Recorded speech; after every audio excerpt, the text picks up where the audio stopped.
Welcome to JK Tells a Story, where real-life dramas unfold. Sit back and enjoy today's tale. Did you know that the average high school romance lasts about 3 weeks? Well, Jennifer Sullivan and Derek Chambers managed to stretch that statistic to a remarkable 40 years. They first met when Jennifer was a freshman and Derek a sophomore at Columbus East High School. From that initial encounter, they became inseparable. Theirs was a genuine, almost legendary love that weathered the passage of time without losing its intensity. What makes this particularly interesting is that Jennifer and I were married for roughly 30 of those 40 years. At the time, I genuinely believed our happiness was real. Our marriage brought me satisfaction, and the birth of our daughter, Emily, only strengthened our connection. For the most part, during those decades, I felt content. Let me properly introduce myself so you can understand the full scope of what happened. I'm Robert Mitchell, though most people call me Bob, and Jennifer has been my devoted wife for nearly 3 decades. As I mentioned, Jennifer and Derek were high school sweethearts, and yes, she lost her virginity to him. It's common knowledge that most high school romances eventually end, but in their case, it seemed more like a temporary pause. Since Derek was a year ahead of Jennifer in school, he planned to make his fortune after graduation so he could come back and marry her. This was a story my wife shared with me many times throughout our marriage. After graduating from Columbus East, Derek took a job on the oil drilling platforms in North Dakota with his uncle. That's when the trouble really started. It seems Derek stopped writing shortly after he arrived, leaving Jennifer alone during her senior year. She briefly tried dating someone named Sam or Simpson. I can never remember which, but her heart remained loyal to Derek. Despite Jennifer's patient waiting, Derek stayed away and never communicated. Apparently, Derek found satisfaction in the oil field work and adopted a nomadic lifestyle, convinced that his beloved Jennifer was still waiting for him to strike it rich and sweep her off her feet when he returned. But reality told a different story. Life moves forward regardless, and nothing stays the same forever. This proved true for Jennifer, who went on to pursue higher education, earned her nursing degree, and met me at a party when she was 24. I was a bit older at 29, already established in my career as an insurance adjuster. We complemented each other well. I fell for her immediately, and I believe she felt the same way about me. Our marriage proceeded normally, except for one minor complication 2 days before our wedding. A letter arrived from Derek, like the prodigal son returning home, urging Jennifer to meet him. Thankfully, Jennifer's mother intervened, advising her to focus on her new life and not waste time on Derek, whom she referred to as that worthless drifter. There were some emotionally charged moments during which I genuinely feared Jennifer might call off the wedding. But she went through with it, becoming my wife, Mrs. Jennifer Mitchell. By the time Derek resurfaced, we were already on our honeymoon in Niagara Falls. In his despair, he apparently enlisted in the Marines. After our honeymoon, we settled into our new routines in the suburbs west of Columbus. Jennifer worked as a nurse at Riverside Methodist Hospital, and I continued my career as an insurance adjuster for a major company downtown. While my marriage remained strong, there was one recurring problem that nagged at me from the beginning. Derek began writing letters to Jennifer, and she responded willingly. When I questioned whether this was necessary, she became defensive, insisting he was just an old friend who needed support. He was single in the Marines, and she was merely writing to lift his spirits. I can't claim ignorance about this situation. I was well aware of his consistent correspondence with her, and equally aware of her letters in return. Despite efforts from both her family and myself to discourage this ongoing communication, she persisted. The correspondence finally ended when news arrived that he had married someone at his base. This development restored my peace of mind considerably. Over the next 3 years, she received only 3 Christmas cards from Derek, and that was the extent of their contact. During this quiet period in Derek's communication, our daughter Emily was born. With our newborn daughter, Jennifer and I worked together harmoniously to build not just a home, but a small farm property on the outskirts of Columbus. We wanted to provide Emily with a good life, with space to grow and fresh air to breathe. Those were genuinely good days. We worked side by side to nurture and raise our child, and I felt we were building something meaningful together. However, as often happens in life, a disruption eventually arose. One day, Jennifer received another letter from Derek. Though she never discussed its contents with me, I noticed our postage stamp consumption increasing significantly. I concluded she had resumed their correspondence. Despite my concerns, I chose to overlook it. After all, I reasoned, he was serving his country while I was here ensuring my family's well-being. If they chose to write to each other, I deemed it their business, regardless of my personal feelings about the matter. Eventually, Jennifer began sharing with me bits and pieces of information she gleaned from Derek's letters. He had divorced his first wife but remarried. He had seen combat in Iraq and was apparently highly decorated. While I listened with only partial attention, Jennifer spoke with unmistakable pride about her former Marine. I gently corrected her once, reminding her that he preferred to be called a Marine, not a soldier. Jennifer laughed sweetly and said she'd better be careful with her terminology. Watching her discuss him with such admiration saddened me deeply, but I held on to hope that someday she would move past this fixation and focus entirely on our family. Unfortunately, that day never came. Derek served in the Marines for 30 years, went through 3 marriages and divorces, and collected enough medals to rival General Patton, or so Jennifer told me. I realized with growing dismay that while Derek had become increasingly fascinating to my wife over the years, I had simply grown older and more predictable. My only comfort was the hope that when Derek finally received his discharge, he would settle somewhere far away from Columbus, perhaps back in North Dakota or out west somewhere. That hope was not to be realized. And here we are now at the point where everything changed. Our daughter Emily had grown into a fine woman, married to a wonderful man named Stephen Walsh. Even better news, they were expecting their first child. At 60 years old, I found myself eagerly anticipating retirement at 65, when I could finally step away from the insurance business and enjoy my remaining years in peace and tranquility. Jennifer, now 55, still looked as radiant as ever. She had that ability to make my heart skip a beat, even after all these years. I had no idea that the peace in my life was about to be shattered completely.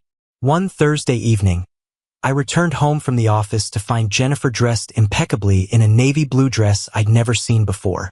She informed me that she'd made dinner reservations for 7 o'clock at the Refectory, one of the nicer restaurants in the Short North District. Initially confused, I searched my memory for any forgotten anniversary or birthday, only to realize that wasn't the case. So I went along with it, heading to our bedroom to freshen up and change into something that would match Jennifer's elegance. Dinner was fantastic. The restaurant was crowded with the usual Thursday evening crowd, and the food was excellent as always.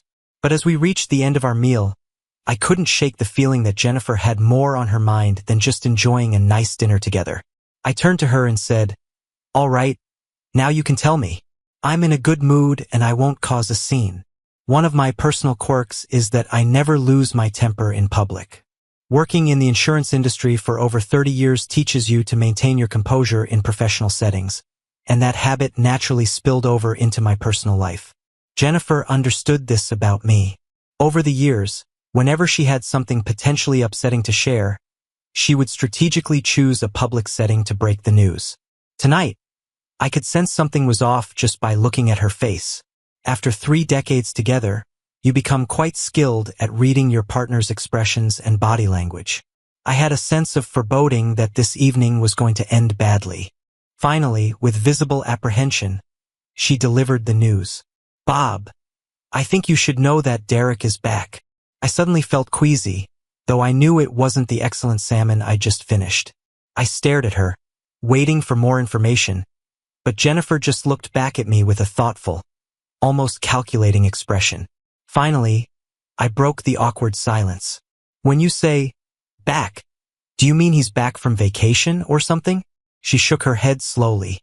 "No, Bob, he's not on vacation. He was discharged from the Marines and bought a house 2 streets over from us." My panic level began to rise immediately, and I interrupted her. "And he's going to live there with his what, 3rd wife?" "Again," she answered quietly. "No, he got divorced again. This time he had to give up part of his pension because of her." I tried to suppress my anger, but I couldn't help muttering under my breath, "Christ, this is too much." Some nearby diners glanced at me in surprise. My reaction wasn't about Derek losing part of his pension to his ex-wife. It was about him moving so close to us, and I desperately needed to understand his motivation for doing so. I became more direct. "Jennifer, you haven't met up with Derek, have you?" The expression on her face answered my question before she even opened her mouth. She didn't respond when I asked my next question, my voice lower and more urgent. "When did this happen, Jennifer? And how?" She looked troubled when she finally answered. "Yesterday. He stopped by our house to let me know that we're now neighbors." My heart was racing now, and I continued what felt like an interrogation, terrified of what I might discover. "Did you sleep with him, Jennifer?" Once again, her expression told me everything before she confessed. "I did, Bob, but it's not what you think." I peered into her eyes and spoke through clenched teeth. "I believe, Jennifer, that my faithful wife slept with someone other than her husband. Now please explain to me exactly how this isn't what I think it is." "I did it because he needed me, Bob," she said, her voice taking on a pleading tone. "When he came to me, he seemed so lost. He's struggling with PTSD or something from the divorce, and he desperately needed me. I love you, Bob, but I realize I still love Derek too." There it was. My wife had been intimate with Derek, and he had used PTSD and his divorce as his way back into Jennifer's heart and into her bed. I stared her down and spoke as firmly as I ever had in our marriage. "All right, Jennifer, the damage is done. We can work through this and rebuild our lives together. But you absolutely cannot sleep with him again. Do you understand me?" She looked at me with tears forming in her eyes and said quietly but firmly, "I can't promise that, Bob. I love him, and he needs me more than you do." Hearing those words was shocking, but a public restaurant wasn't the appropriate place for our private crisis. I signaled the waiter for the check. 10 minutes later, we were in the car heading back to our house. As I drove through the familiar streets of our neighborhood, I pressed the issue again. "Jennifer, how can you be with him when you have a husband? Have you forgotten the vows we made almost 30 years ago? Remember, forsaking all others." She began crying openly, and between sobs, she confessed, "I'm sorry, Bob, but he needs me and we found each other again. I can't bear the thought of losing him, or losing you either." I was at a complete loss for what to say or do to make her let him go. With a hint of frustration creeping into my voice, I said, "Well, what then? Shall we take turns? He gets you for New Year's and I get you for Christmas?" "Stop it, Jennifer. You can't have two men." She stopped crying abruptly and looked at me with a peculiar expression. "How about a break, Bob?" Now it was my turn to feel confused. "What are you suggesting, Jennifer?" She shifted in her seat. "Listen, Bob. Remember about 18 years ago when you took a year off to pursue your master's degree?" "Yes," I replied cautiously. "What does that have to do with anything?" "Well, I supported you through that whole year, didn't I? I worked double shifts at the hospital so we could keep up with the bills while you were in school." "Yes, you did," I admitted, still not seeing where this was going. "I never complained, Bob. I just did what needed to be done because I loved you and wanted you to succeed." I remained silent, waiting for her to get to the point. "I'm asking for the same thing now," she continued. "I'm asking for 1 year. Just 1 year where I can explore this with Derek. See if what we had all those years ago is still real. And at the end of that year, I'll come back to you. We can start over, fresh." I nearly drove off the road. "You want me to give you a year to have an affair? Is that what you're asking?" "I'm asking for a break, Bob. A temporary separation. You kept our marriage together while you focused on your education. I'm asking you to keep our marriage together while I figure out what I need to do with Derek." The audacity of the comparison left me speechless for several moments. Finally, I said, "Jennifer, when I went to school, I wasn't sleeping with someone else. I wasn't betraying our marriage vows." "I know it's different," she admitted. "But I need this, Bob. I really need this. And I promise, I swear to you, that at the end of 1 year I'll come back. Derek will be out of my system, and we can go back to the way things were." And what if you decide you want to stay with him? I asked. I won't, she said with surprising conviction. Bob, you're my husband. You're Emily's father. You're the stable, reliable man I've built a life with. Derek he's a fantasy. He's the what if I never got to answer. But once I answer it, I know I'll come back to you. I pulled into our driveway and sat there with the engine running, staring straight ahead.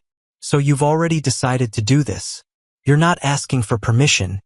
You're informing me. I guess I am, she said softly. And if I say no? She was quiet for a long moment.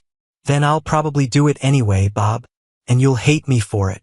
At least this way, there's a chance we can preserve what we have. I turned off the engine and got out of the car without another word. She followed me into the house, and we spent the rest of the evening in separate rooms. I lay awake most of that night, staring at the ceiling of our bedroom while Jennifer slept, or pretended to sleep, beside me. The next morning, she was already up when I came downstairs. She had coffee made and breakfast on the table, acting as though we were going to sit down and discuss this rationally like we were negotiating a business contract. I've been thinking about the logistics, she said as I poured myself coffee. I think it would be easier if I moved in with Derek for the year. That way, there's no confusion, no mixed signals. I laughed bitterly. How considerate of you to think through the logistics. Bob, please don't make this harder than it already is. Harder? I turned to face her. Jennifer, you're asking me to let you move in with another man for a year. You're asking me to sit here alone in this house while you're 2 streets over doing God knows what with him. And you think I'm making it hard. You could date too, she offered, as if that made it better. I mean, if you wanted to, I wouldn't blame you. I don't want to date, Jennifer. I want my wife back. I want the woman I married, the one who took vows seriously. I did take them seriously, Bob. For 30 years. I've been a faithful wife to you. I'm just asking for 1 year to resolve something that's been hanging over me since I was 17 years old. Over the next few days, we had several more conversations along these lines. Despite my protests, my arguments, my pleading, Jennifer remained firm in her decision.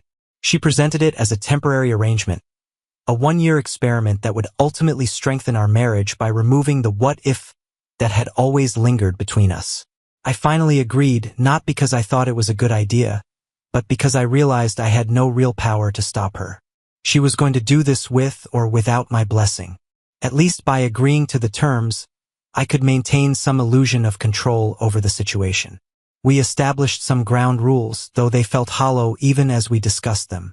No contact during the year unless it was about Emily or some genuine emergency. No joint appearances at family events where we might run into each other. And at the end of the year, June 1st of the following year, she would return home and we would attempt to rebuild our marriage. Jennifer moved out on a Saturday in early June. I helped her carry boxes to her car, each trip feeling more surreal than the last. Our neighbors must have wondered what was happening, but I didn't care enough to explain. I watched her drive away toward Derek's house, 2 streets over, and then I went back inside to a home that suddenly felt enormous and empty. The first few weeks were the hardest. I would come home from work to a dark, quiet house. No dinner waiting, no one to talk to about my day. I threw myself into my work, taking on extra cases and staying late at the office. Anything to avoid being in that empty house. I also changed the locks. If Jennifer had a key and could come and go as she pleased, it wouldn't really be a separation, would it? She discovered this one evening in July when she apparently tried to stop by while I was out. I only learned about it later. One evening in late July, I stopped at O'Malley's Pub on High Street, a place I occasionally visited after work. I was sitting at the bar, nursing a bourbon and watching a baseball game on the television, when I felt a hand on my shoulder. I turned to find Jennifer standing there, looking uncomfortable. "Bob, can we talk?" she asked. "I thought we agreed. No contact unless it's an emergency," I said, turning back to my drink. "This is sort of an emergency," she insisted. "Can I sit down?" I gestured to the empty stool beside me, and she sat down. The bartender came over, and she ordered a white wine. "What's the emergency, Jennifer?" I asked, not looking at her. I tried to stop by the house the other day, she began. My key didn't work. That's right, I confirmed. I changed the locks. Why would you do that? I finally turned to look at her. Because you don't live there anymore, Jennifer. It's my house now. You wanted a separation. Well, this is what separation looks like. She seemed taken aback. But I still have things there. Personal items. I thought I could at least come by when you weren't home to get them. Make a list, I said. I'll box them up and you can pick them up from the front porch. Bob, don't be like this. Like what, Jennifer? Like a man whose wife left him for another man? How exactly should I be? She was quiet for a moment, then said, I really need to get some of my things. Can't you just give me access for one afternoon? I continued to smile and responded in what I hoped was a friendly tone. Well, Jennifer, it shouldn't surprise you that your key doesn't work in my house since you don't live there anymore. She stood there looking at me with a puzzled expression. I spoke again before she could respond. I think you'd better get back to your boyfriend before he starts worrying about where you are. Tears welled up in her eyes as she turned and walked away. I returned to the more pressing matter of finishing my drink. About 2 minutes later, I felt a rough hand on my shoulder. I was spun around in my chair to face a very angry Derek Chambers. Hey, you made my woman cry, and I don't like that, he growled. I could tell he was gearing up for a confrontation, and my heart raced as I realized he could easily overpower me if this turned physical. But I summoned more conviction than I actually felt and went on the offensive. You're talking about my wife, not your woman, I said firmly. And since you stole her from me, you don't get to have a say in our affairs. Hit me if you want, but think about the consequences. The cops, assault charges, maybe some jail time. I could see the wheels turning in his head. Derek had never been particularly sharp, and I could tell he was weighing his options. This encouraged me to continue my verbal assault. Now you've got two choices, I continued. 1. You can hit me and spend time in county jail explaining to a judge why you assaulted a man in a public place. Or 2. You can get out of my sight, go back to wherever you came from, and sit yourself down like the good little Marine you're supposed to be. My heart was pounding wildly, and some part of my brain was screaming at me to back down. But I maintained a facade of bravery as Derek pondered his choices. Fortunately, at that moment, the bar manager intervened, asking if there was a problem.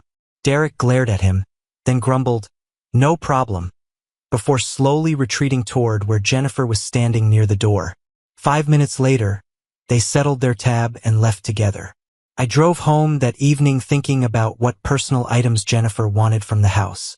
I resolved to find out exactly what they were so I could get them to her and eliminate any excuse for further contact. I spent about 3 hours searching through her things, going through drawers and closets. Eventually, I found several boxes beneath her bureau in our bedroom. Underneath them lay something I hadn't been looking for but probably should have expected. Letters from Derek, addressed to Jennifer. I sat down on the bedroom floor and read through them. It became painfully clear that this affair with Derek had been developing for years, long before he moved to Columbus. One letter, dated 5 years earlier, read, "It's comforting to know you still miss me. When I return, we'll be together. You'll have to find a way to rid yourself of your weak husband." Reading through all of them felt like flipping through a cheap romance novel. Many detailed his plans regarding Jennifer or reminisced about their high school days together. The letters painted a picture of a long-term emotional affair that had simply been waiting for the right moment to become physical. By the time I finished reading, my decision about Jennifer had become noticeably simpler. The woman I thought I knew, the faithful wife I believed I'd married, had been living a double life for years. This wasn't a sudden lapse in judgment. This was a carefully maintained deception. I didn't hear from Jennifer again until September 1st, my birthday. When I returned home from work that day, I found a covered dish and a birthday card on the front porch. Bringing them inside, I discovered she had prepared my favorite beef stew. The card wished me a happy birthday, with a note inside that read, "Bob, I know we're not supposed to communicate, but I couldn't ignore your birthday. I dream about us every night, and I know that by the end of this year, I will be yours and he will be gone. Please never stop loving me or give up on us. Jennifer. My daughter Emily had been keeping a close watch on me since Jennifer's departure. She called me on my birthday, and after some small talk, she finally revealed the real reason for the call. Dad, you know my due date is in 3 weeks, right? How could I forget the birth of my first grandchild? I replied, Yes, I know, sweetheart. You and Stephen must be getting nervous. There was a brief pause that alerted me to a potential problem. Dad, Stephen and I had dinner with Mom and Derek last week. Mom wants to be there when my baby is born, and she wants Derek to be with her. I know you and Mom agreed not to communicate for a year, but could you make an exception for me? Just this once? Please. Learning that Emily and her husband had been dining with Jennifer and Derek surprised me, but I wouldn't spoil the birth of her first child over my personal problems. All right, Emily. She can come, and she can bring him if she feels she has to. Emily quickly corrected me. Dad, stop with the attitude. He's not such a bad guy, and he makes Mom happy. I haven't seen her this joyful in years. I was stunned. Then anger surged through me and I retorted, Your grandmother called him names years ago, and nothing has changed. First you're all having dinner together, now you're defending him. I don't know what he's playing at, but he's slowly pulling my family away from me. Just out of curiosity, when are you going to start calling him Dad? She spoke quickly, regret evident in her voice. Dad, I'm so sorry. I didn't mean it like that. I can imagine how you must feel, and I'm truly sorry. I interrupted her apology and said coldly, It's fine. Forget about it. Listen, I have something on the stove I need to check on. Take care of yourself. Dad, I love you. I hung up before she could finish. It was probably then that I realized my life would never be the same, and it was time to resist. First, I began liquidating certain assets to reduce my overall net worth. Second, I shed my fear and re-entered the world on my own terms. The following days were stressful but productive. I received legal advice on asset management from my lawyer, Benjamin Cartwright, who had handled my affairs for years. Then I obtained what Ben called self-defense insurance in the form of a stun weapon, preparing myself for any potential confrontation with Derek. Third, I booked a trip to Las Vegas in October, ostensibly to gamble and create a documented financial loss. And fourth, I began exploring online dating sites, hoping to find a woman my age who was seeking a stable, long-term relationship. Regarding my possessions, I realized I now had the option to either utilize them myself or bestow them to others as I saw fit.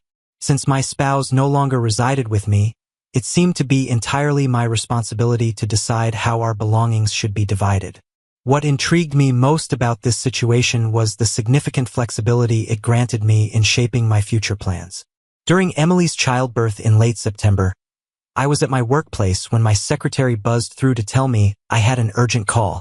It was Stephen, bursting with joy to inform me that I had become a grandfather. I extended my congratulations and immediately made my way to Riverside Methodist Hospital. Upon arrival, I located Emily's room in the maternity ward and headed straight there. As I approached the door, I overheard a conversation between Emily and Jennifer that stopped me in my tracks. Mom, what you and Dad are doing seems utterly pointless, Emily was saying. Do you really want to lose him to Derek? Jennifer's voice was reassuring, almost smug. Don't worry, sweetheart. I won't lose your father. His love for me is too strong. He'll never really leave. Besides, what I have with Derek now is incredible. It's hard to explain, but every day feels like being back in high school. Only better now that we can actually be together. He treats me like I'm his princess. I've never experienced this kind of connection before. I'll genuinely miss it when I go back to your father. Emily's voice took on a tone of disdain. Mom, I really don't need to hear about your personal life with Derek. I get that he's an impressive guy and you two seem well matched, but I want my child to have grandparents who are together, not separated or constantly fighting. Please, Mom, you need to go back to Dad. And you'd better do it before it's too late. He might be predictable and not as exciting as Derek, but Dad will always be there for you.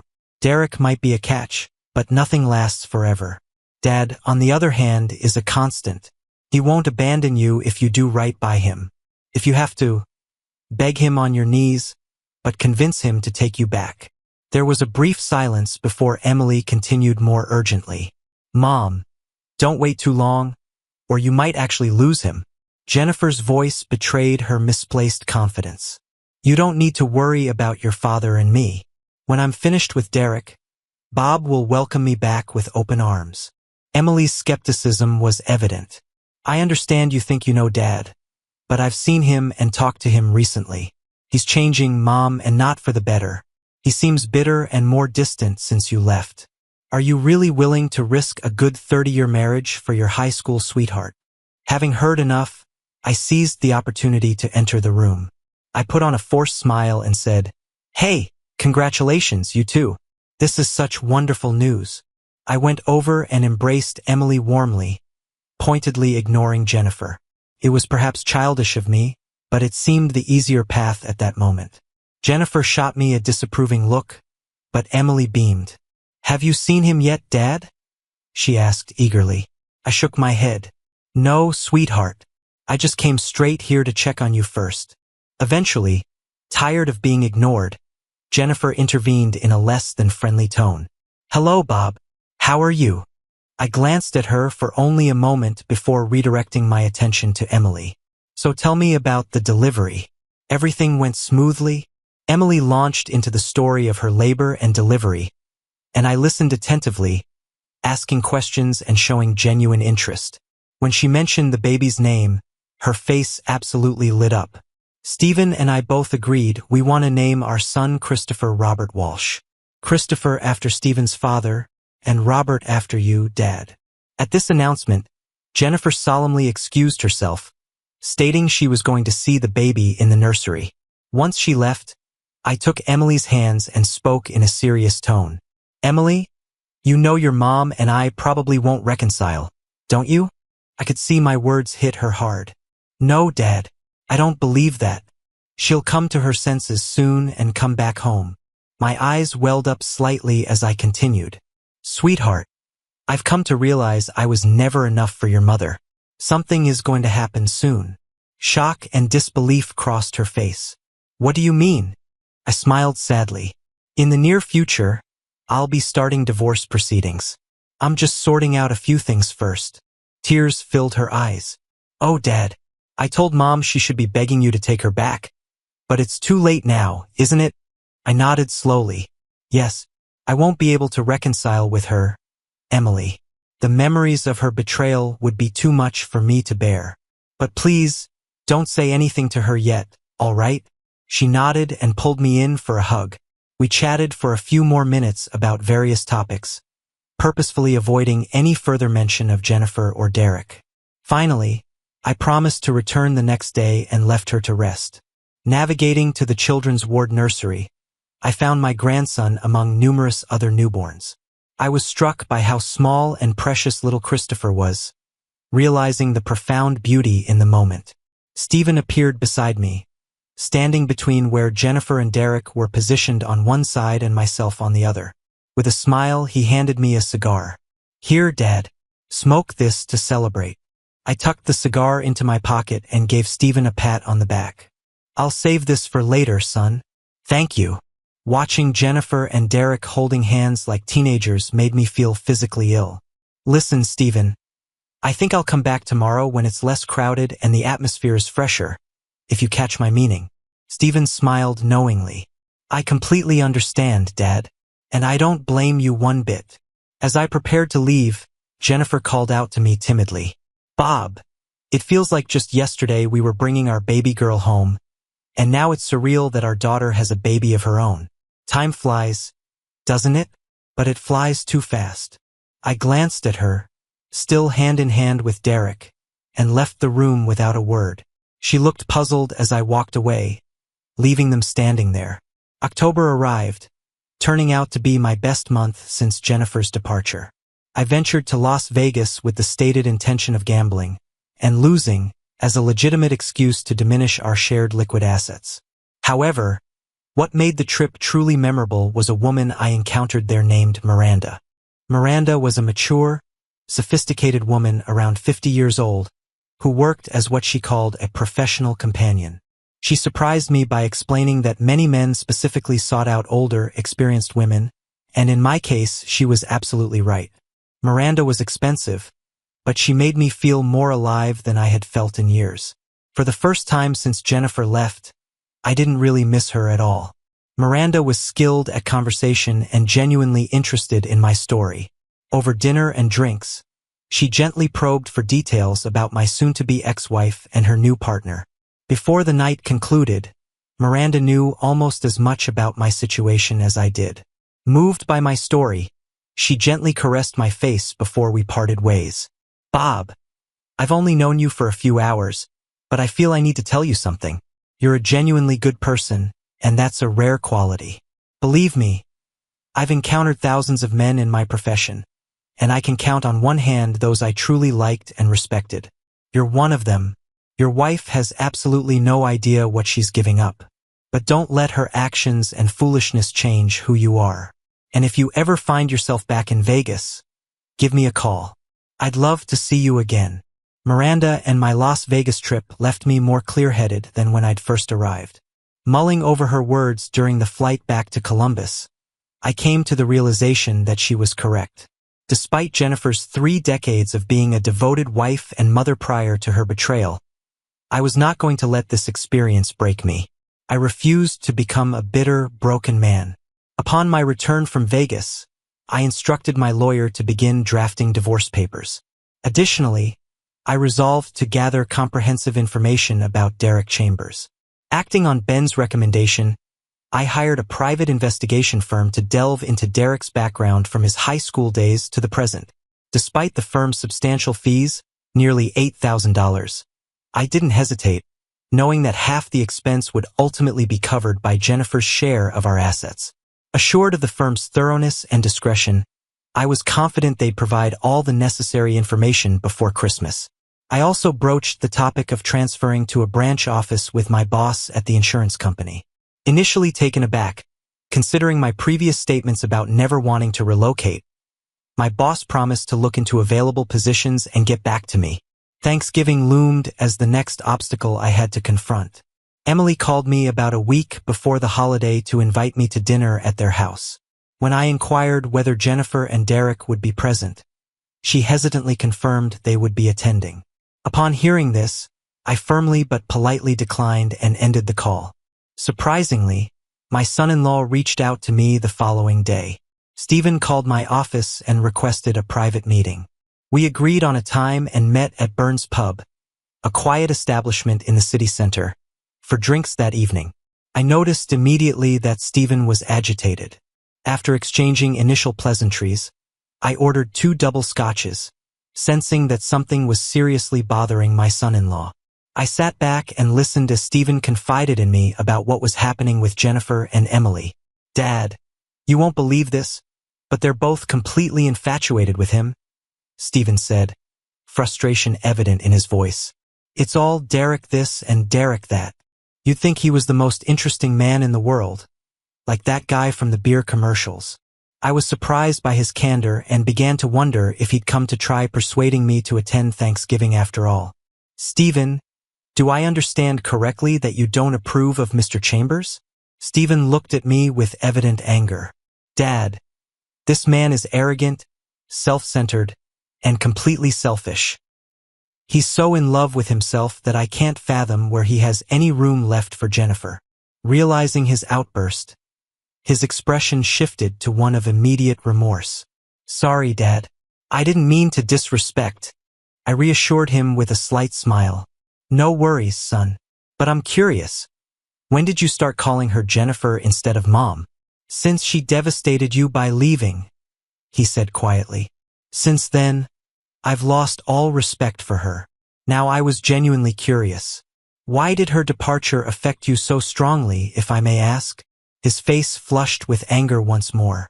"I'm sure you noticed during the time I was dating Emily that I never discussed my parents with you, and I appreciate that you never pried.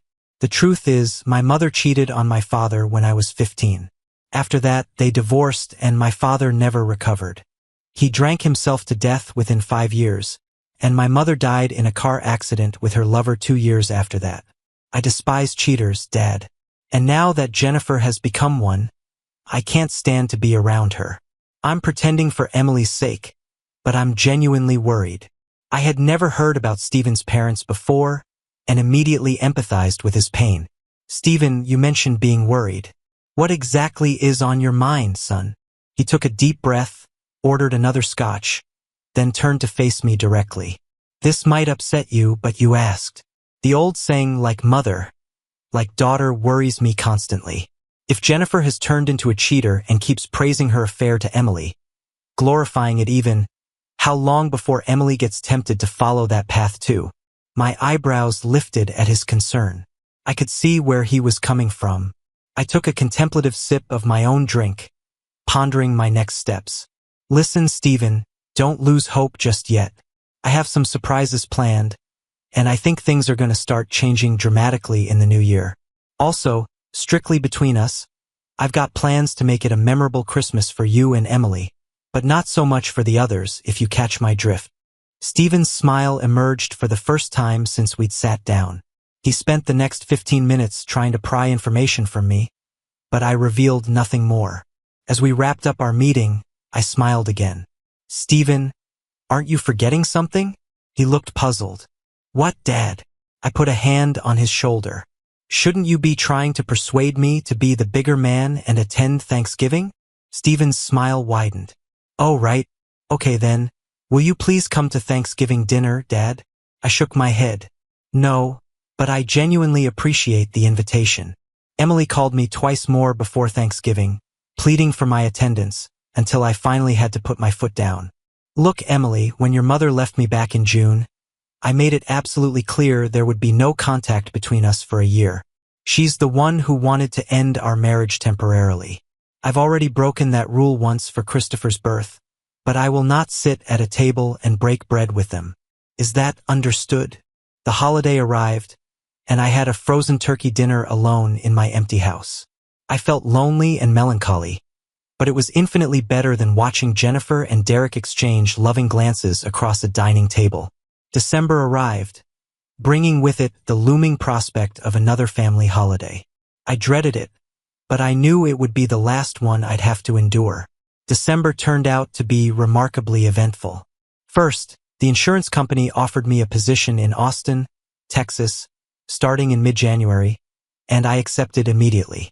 Second, the private investigator's comprehensive report on Derek Chambers came through, and it was absolutely revealing. Apparently, Derek had quite a history. All 3 of his ex-wives had divorced him, citing infidelity and emotional abuse. He also had children from relationships with women other than his wives, women for whom he paid child support. Furthermore, his last wife had received half his military pension in their divorce settlement. Most damning of all, he had been demoted from Master Sergeant E8 to Staff Sergeant E6 in his final year in the Marine Corps due to an inappropriate relationship with a subordinate's wife. In short, his financial and moral standing appeared rather dubious, if not downright dismal. The latest positive development was that Jennifer would be receiving her divorce papers on the first business day after Christmas. The thought brought me considerable satisfaction. The old holiday spirit was definitely coursing through my veins. I called Emily to discuss Christmas plans, and once again she pleaded for a true family gathering. When I inquired whether Derek would be attending, Emily became noticeably irritated. Dad, you need to accept it. He's part of our family now, whether you like it or not. I cut her off abruptly. Right? I don't like it, but for Christopher's sake, I'll be there. Emily seemed genuinely pleased. Thank you, Dad. This will make everyone so happy. I doubted that would ultimately be the case, but who was I to spoil the anticipation? 2 days later, upon returning home from work, the phone rang. I answered instinctively. Hello. The line remained awkwardly silent, and I was about to hang up when a hesitant voice finally responded. Bob? It's me. Jennifer. What's wrong, Jennifer? Are you hurt? Her voice sounded uncertain, almost fragile.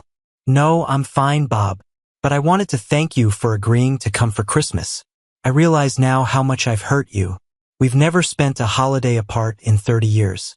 I was absolutely miserable at Thanksgiving.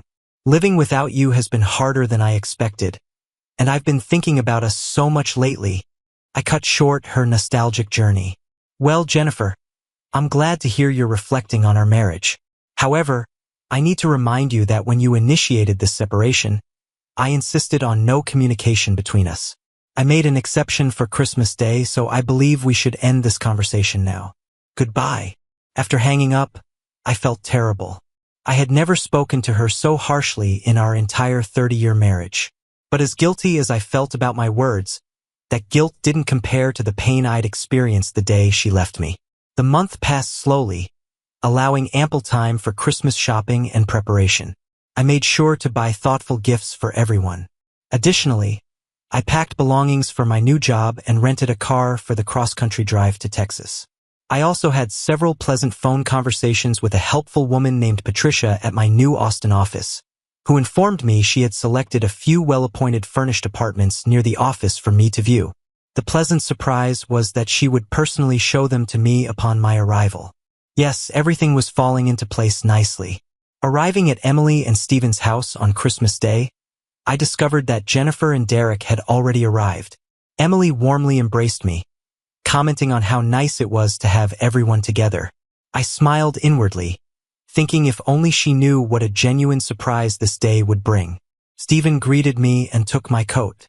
I quickly inquired, "Can I see my grandson?" Stephen nodded. "He's asleep in the nursery, but you can visit quietly." I entered the small nursery and observed the sleeping figure of Christopher before me. A surge of profound emotion washed over me as I realized that soon I would be leaving Ohio, possibly never to return. I was aware that I couldn't stay in Columbus, not with Jennifer and Derek 2 streets away. Sensing movement behind me, I turned to find Jennifer had silently approached and now stood beside me. "We have a wonderful grandson, Bob," she whispered. Filled with sadness, I replied quietly, "Yes, Jennifer, but who will he call Grandpa? Me, or Derek, or both?" Jennifer seemed taken aback. "Why would you say that? You're the only grandfather this child will ever have, Bob." I murmured, "Let's hope you're right, Jennifer." And then I left the room.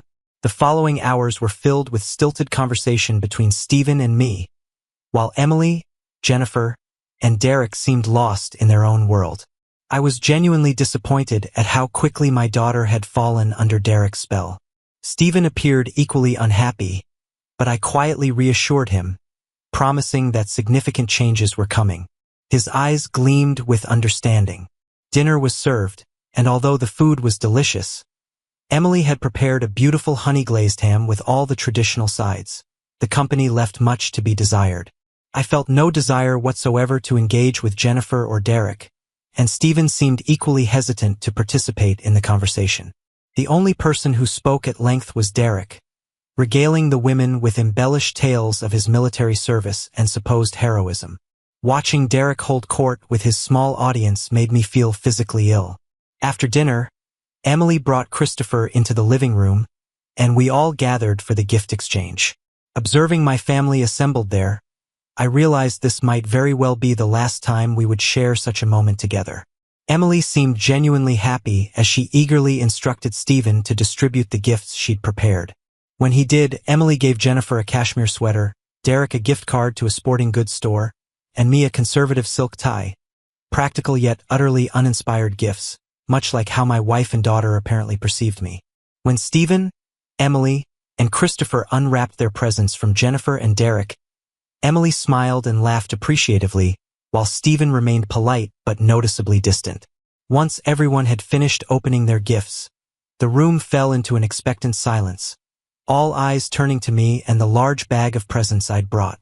Breaking the silence, I declared, "To conclude this wonderful day, I want to give you all the gifts you truly deserve for this holiday."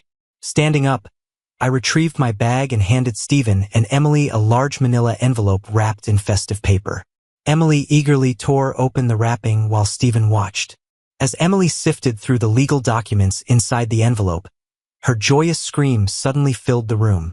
Jennifer shifted uncomfortably in her seat, eager to learn what the papers contained. Emily wasted no time filling her in. Mom, Dad gave us the house. The whole house, free and clear, no mortgage. Now we can finally move out of this rental. Isn't this amazing? Jennifer's expression immediately faltered as she looked to me with obvious concern. Why did you do this, Bob? Where will we live? I shot her a measured look, hoping to convey the full weight of my feelings. Don't worry, Jennifer. I've thought of everything. Here, this is for you. I handed her a card and a small wrapped box. I watched as she tore open the elegant paper, revealing a silver bracelet inside. Surprise painted her face as she pulled it out. Take a close look at the inscription, I prompted. I wrote it myself. Observing Derek's growing displeasure at her receiving a gift, Jennifer turned the bracelet over, revealing the engraved words, "Thank you for the best 30 years of my life. Robert." I glanced at Derek, noting his deepening frown, while Jennifer appeared puzzled. Bob, thank you, dear. This is lovely, but you forgot to write, "with love." I offered a sad smile. I didn't forget, Jennifer. I simply chose not to lie. My love for you has been fading steadily over recent months.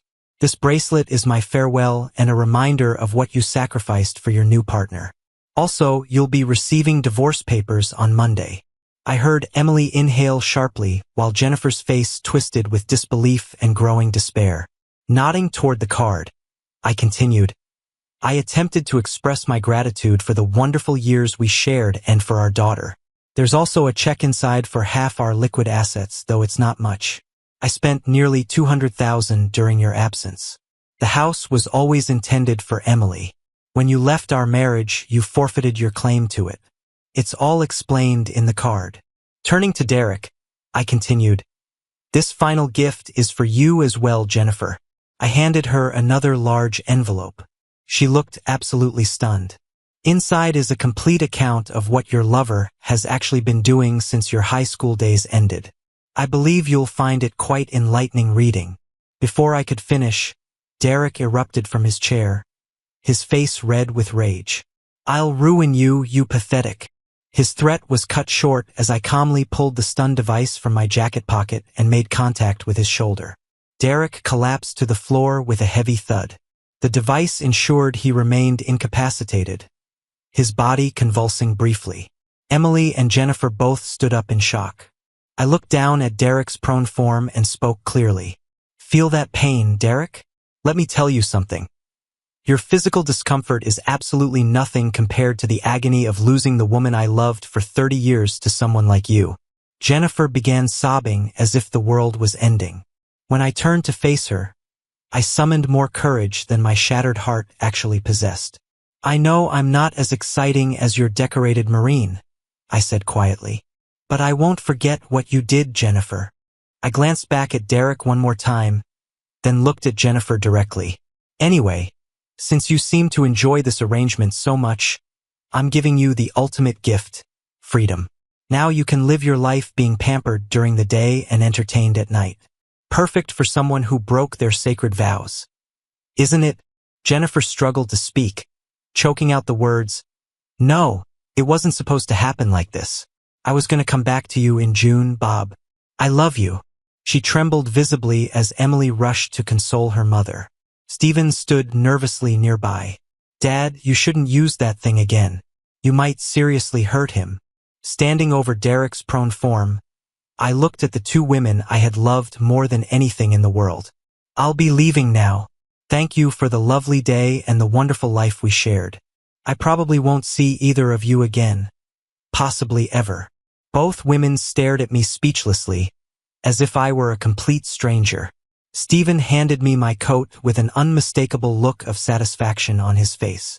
Before leaving, I addressed my daughter, who was looking at me with something resembling fear for the first time in her life. Emily, take this as a lesson. If you ever follow your mother's path, you'll suffer just as she's about to suffer. You'll lose everything. Your husband, your home, your possessions, and the love of your life. Approaching Christopher's portable crib, I gently touched his soft cheek and whispered, Goodbye, little one. Maybe we'll meet again someday, but I honestly doubt it. Still maintaining my composure, I walked to the door and said to the silent room, "Happy New Year, everyone." By the time I reached my rental car in the driveway, the shock had likely begun to wear off for Jennifer and Emily. I distinctly heard one desperate voice cry out from inside the house, "No, this can't be happening to me." Starting the engine, I thought about Las Vegas and Miranda, and then about Austin, Texas, and my new life waiting there. As I backed out of the driveway, Stephen emerged from the house, smiling genuinely and waving. I returned the gesture warmly before driving off into the cold December night, heading west toward a future I would build entirely on my own terms. Thank you for your viewing. See you next time. If you enjoyed this, subscribe to JK Tells a Story for more tales.